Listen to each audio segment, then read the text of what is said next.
The 9th of May 2022. The country has been boiling over amid shortages and protests for nearly 2 months. A mob has raided Golface Green, where thousands have been camped for months. Within the hour, things escalate. Buses are set on fire, vehicles are pushed into the Bere Lake, people turn on the mob. Then more confusion. Through the night, Sri Lankans watch in disbelief as news channels carry live feeds of various government ministers' houses set ablaze. No one knows how so much fuel was acquired during such a time of acute shortage. The Prime Minister resigns abruptly. Later that night, a video circulates on social media showing a group of bedraggled men rounded up on the banks of the Bere Lake. They have been beaten. A man clutches his bleeding ear. He looks wide-eyed. Someone shouts from behind the camera, "You've been drinking! Who sent you to destroy our tents?" He looks desperate and explains, "Api sirakaruo. We are prisoners." This is part 4 of the story of Sri Lanka's economic history. A drama in 5 parts.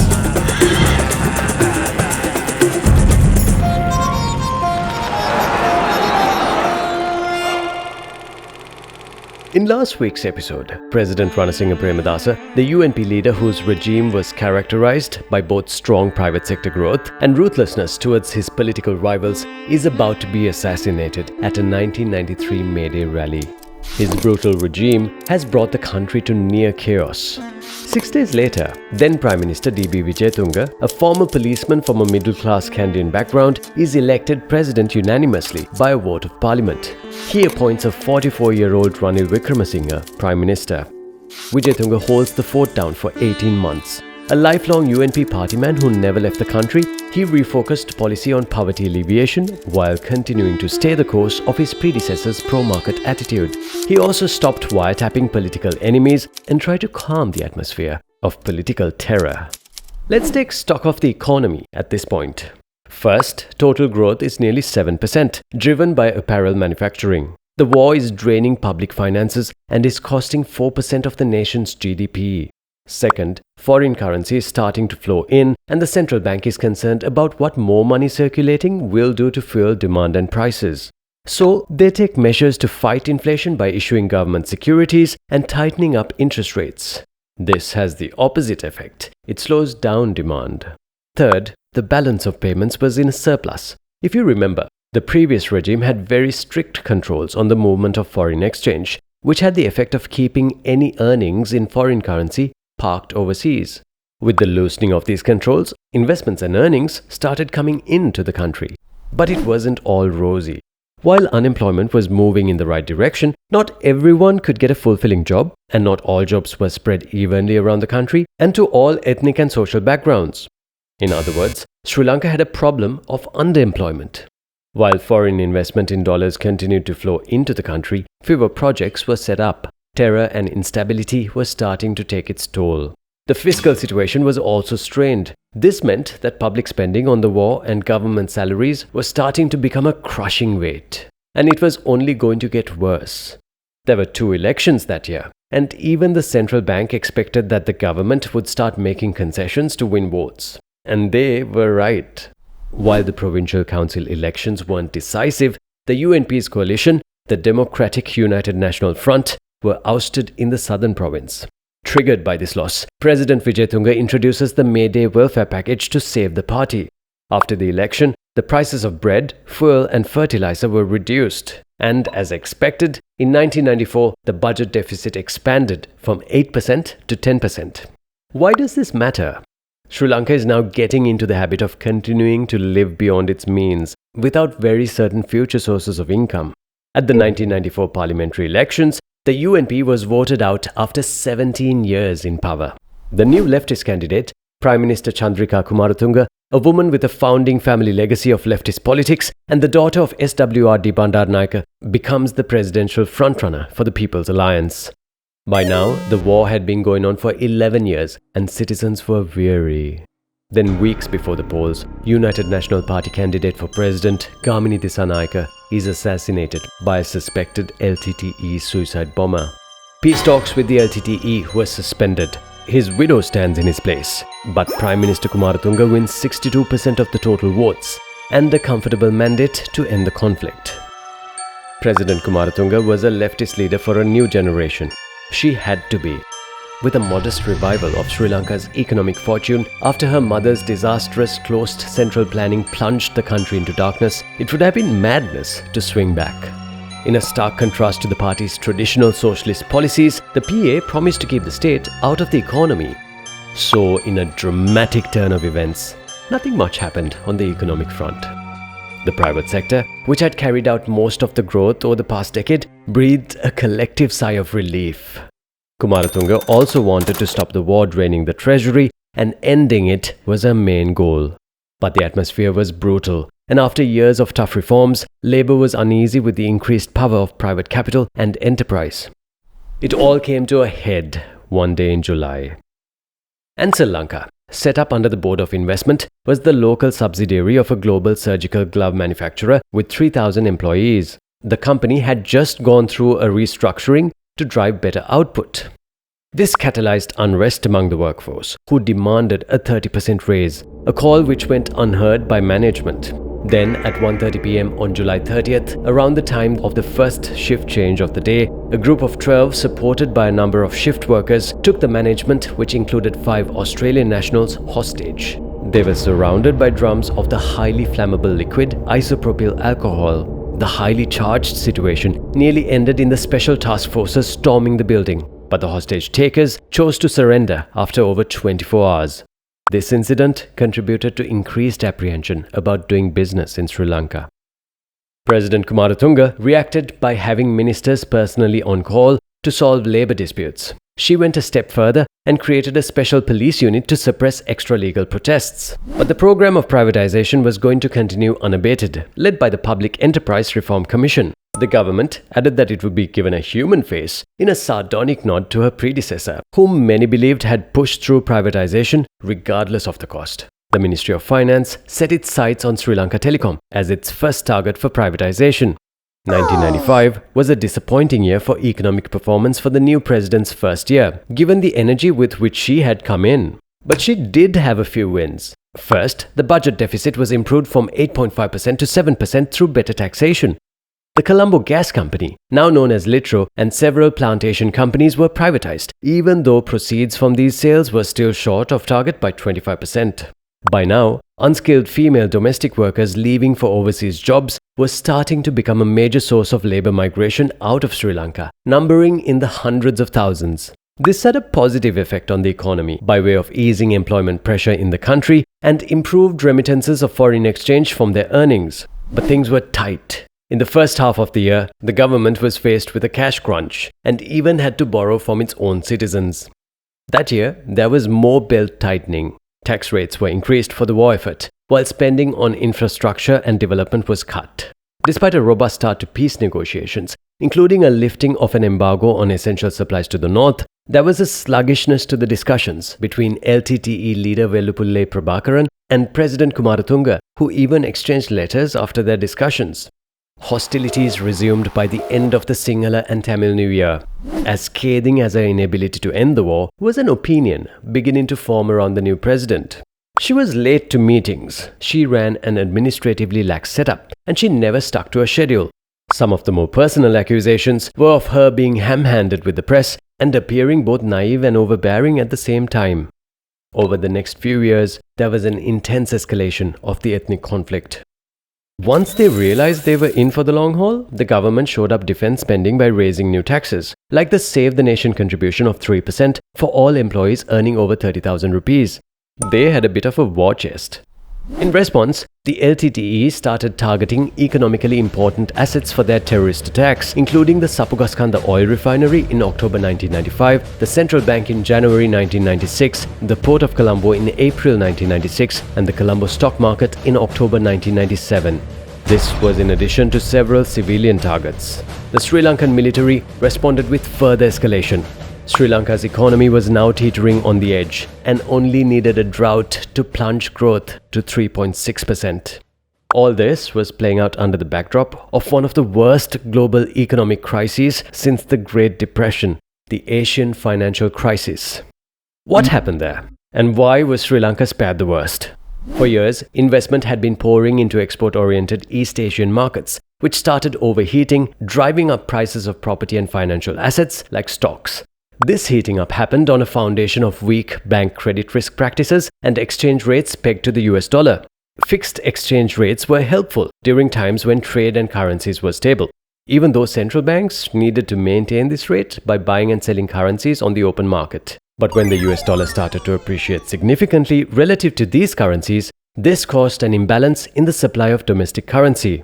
Central banks then needed more foreign currency reserves to maintain the fixed rate. Otherwise, central banks would usually hike up interest rates to stop the free fall of the currency. Foreign investors who made short-term investments like lending in dollars on the back of export earnings now started pulling out their funds, resulting in a massive currency crisis.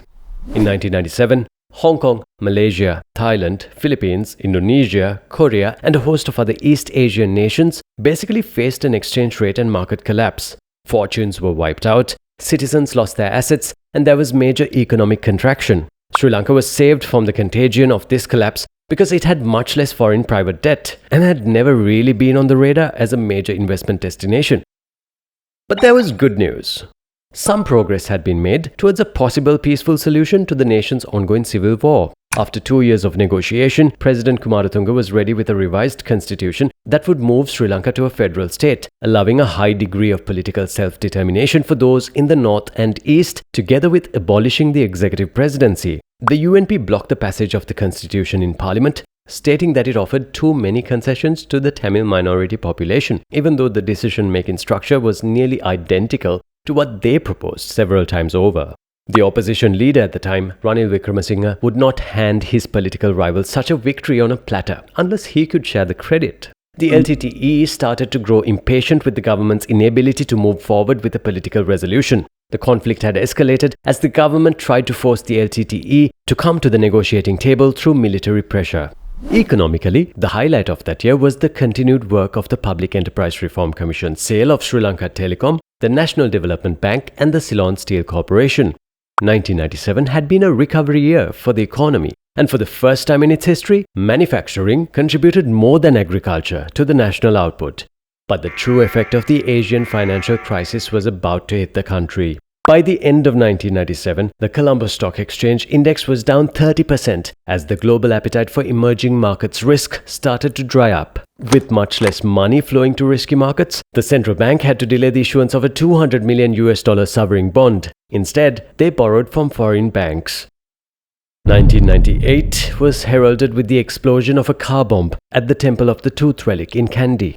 Demand had collapsed in East Asia and more recently in Russia and the newly independent former Soviet states, who at the time were the biggest importers of Sri Lankan tea. Exports of Sri Lanka's rubber, coconut and gems plunged, followed by apparel and ceramics. Sri Lanka's export economy was crumbling. Also, Sri Lanka's largest foreign investors came from Malaysia, Hong Kong, Singapore and South Korea and were now in the financial struggle of their lives. With the country's security situation heightened, travel advisories were issued, stemming the inflow of tourists into the country. Impressively, some reforms were still going through, despite a massive escalation in violence and war expenditure. That year, Air Lanka, Sri Lanka's national airline, was put up for partial privatization and 10 years of management. Emirates won the proposal. The fleet was modernized with Airbus A330s and the flag carrier was rebranded Sri Lankan. The economy still managed to pull through and grow at 4.75% in 1998. 1999 was a do-or-die year for Kumaratunga's government. Having failed to end the war, being blockaded by a recalcitrant opposition and facing the danger of any economic gains being wiped out, the government needed a fresh mandate from the people. Elections were called early that year, including provincial council elections which dominated the first half of the year. Then, on December 18, 1999, as she was leaving her final election rally at Town Hall in Colombo, there was a coordinated explosion. 34 people were killed in the bomb. The president lost vision in her right eye. President Kumaratunga was elected for a new term with 51% of all votes cast and was sworn in just 3 days later. The LTTE had stepped up their offensive and the government lost the strategically important Elephant Pass, the gateway to the Jaffna Peninsula, on April 23, 2000. By now, the LTTE's support is coming from a variety of international sources, which the government tries judiciously to delegitimize. And then another win, followed by a defeat. Somehow, Kumaratunga had finally got UNP agreement on wording of the constitutional reforms, but it is rejected by the Tamil United Liberation Front. The first half of the year is spent in various fights and political wranglings, including with the powerful prelates of the Buddhist establishment, who categorically opposed anything approaching a devolution of power to minorities. The second half plunges further into tragedy. A spate of assassinations and assassination attempts, as well as the loss of major party members, begin to destabilize Kumaratunga's fragile coalition. Surprisingly, the economy keeps pushing through, registering 6% growth, mostly lifted up by a recovery of East Asian economies. But the crunch was coming. Oil prices had steadily been increasing and had nearly doubled within 12 months to nearly $50 per barrel. By the end of the year, the pressure of increased defense meant that Sri Lanka had barely 2 months of foreign currency reserves left. Radical measures needed to be introduced.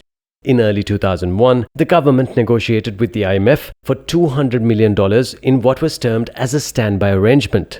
In exchange, the currency needed to be floated and a radical budget was put together to deliver 4.5% growth. The last few years had been a roller coaster, but things were about to get dramatically worse for our little island, never fully free from turmoil or tragedy. Around 9:30 p.m. on July 2001, 14 elite suicide commandos of the LTTE, known as the Black Tigers, entered the Colombo International Airport via a playground. Local residents had observed the group entering and alerted the Sri Lanka Air Force Regiment airmen on patrol nearby. They saw the items at the playground but failed to escalate it. Tragically, despite being spotted a number of times by security personnel, no alarm was raised that night about the intruders. At 1:15 a.m., they gain access to the Air Force Base hangars by cutting a chain-link fence. They wait for all international aircraft to depart the adjacent international airport and then at 3:50 a.m. begin their assault with rocket-propelled grenades and grenade launchers. Over 26 military aircraft and helicopters were completely engulfed in flames and destroyed. In the immediate response, 8 of the Black Tigers are killed. The remaining 4 move on to the weakly protected airport. In the ensuing attack, 3 of Sri Lankan Airlines' 12 aircraft are destroyed and 2 are damaged. The Tigers go on to occupy the now evacuated airport terminal in a fight that only ends at 8:30 a.m. Including the 14 attackers, 37 died that night. The effect on Sri Lanka's economy and confidence in its ability to defend itself was devastating. War-related surcharges on sea and air freight were crippling an already uncompetitive sector. For the first time since independence, Sri Lanka records an economic contraction of 1.4% in 2001. The country misses its IMF targets and funds are suspended. If you had invested in a fund of Sri Lankan stocks in 1997 and held them until 2001, your wealth would have been halved. During the latter half of the year, Kumaratunga scrambles to keep together her People's Alliance coalition, but several party heavyweights cross over to the opposition, which has now been bolstered by the support of the Tamil National Alliance, which sends a signal that they may be better positioned to negotiate for peace. By October, Parliament is dissolved and an election is called. In December 2001, the United National Front wins a resounding majority in Parliament. They are a UNP-led alliance which includes the Sri Lanka Muslim Congress and the Sinhalese Nationalist Party, Jatika Helorumaya or JHU. Ranil Wickremesinghe was elected Prime Minister. The arrangement is a bit of a Frankenstein's monster, as President Chandrika Kumaratunga still has executive powers, but now no mandate to lead. There are some quick wins though. Embargoes on the movement of goods are partially lifted to the north and east. Support is sought from the international community to broker a peace deal with the LTTE. China also was a source of early support when the Ceylon Petroleum Corporation was able to get a 20-year, $72 million loan from the Exim Bank to finance the Muthurajavela oil tank farm project.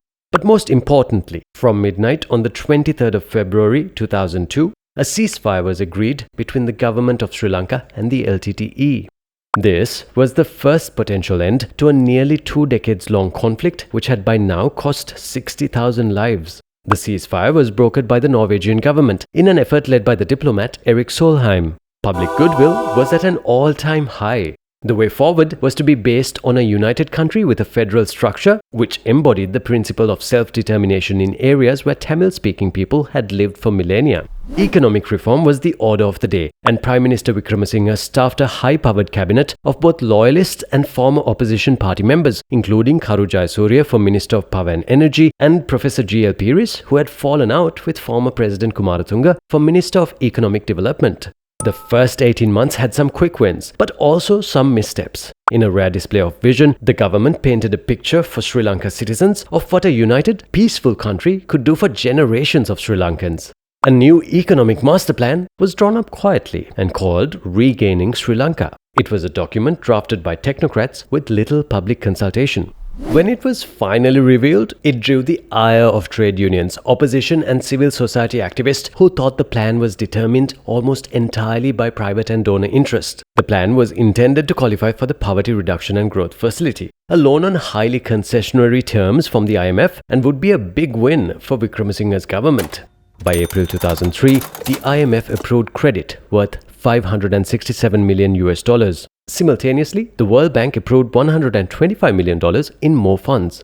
Both required a fast pace of market-oriented reforms, including several business-friendly changes, the deregulating labor laws, privatizing power, and enhancing private property rights. A few months later, in June 2003, at a landmark donor conference called the Tokyo Conference on the Reconstruction and Development of Sri Lanka, a place full of friendship towards Ranil's uncle J.R. Jayawardena, the government was able to secure pledges for $4.5 billion of aid. This could have been a major turning point for Sri Lanka, but it was not to be. The opposition felt stung, and there was no strategy to include or mollify them. There were no pro-poor concessions. There was going to be a sweeping change to how Sri Lanka would govern itself, perceived by some as carving up the country. But most importantly, the government were under the gun to deliver an accelerated pace of change. The Wickremesinghe government was painted into a corner by the opposition. Every one of the reform attempts, from electricity to railways, from health to labour, were all dead in the water. The ongoing peace negotiations also were attacked as being too conciliatory towards the LTTE. Populism, spurred on by extremist elements, particularly within the JVP who had vocally opposed the ceasefire, started to gain momentum. This emboldened President Kumaratunga, no doubt urged by her party, to attack the chinks in the UNF government's armour. So, on the 4th of November 2003, President Kumaratunga took the opportunity, while Prime Minister Wickremesinghe was on an official visit to the US, to dissolve Parliament, sack 39 junior ministers, and take over 3 key ministries of defence, interior and media. A new party, the United People's Freedom Alliance, or UPFA, was formed the following January. For the first time, the JVP was a coalition member of government. On the 26th of December 2004, a devastating tsunami hit the Indian Ocean. 30,000 people died in Sri Lanka and many more across the Indian Ocean. It was a major turning point for the LTTE, whose coastal outposts were devastated. The country was depleted. The JVP soon left the UPFA after they disagreed with how aid should be shared between the government and the LTTE. Within 2 short years, the country had gone from peace and the prospect of an economic turnaround to a devastation of infrastructure through natural disaster, a complete standstill of the peace process, and a massive budget and trade deficit. Despite this, the economy was growing at 6%. President Kumaratunga argued that she should be allowed to serve another year, but the Supreme Court disagreed. There was only one thing to do. An election was called for 2005. Sri Lanka now had a new president, and his name was Mahinda Rajapaksa. Catch us next week on Patta History to find out what happens next, as we are the final episode of Sri Lanka's economic history that brings us all the way up to a devastating crash. A special thanks to our Patreon members for their continued support. To learn more about the benefits of Patreon membership, click on the link in our description box.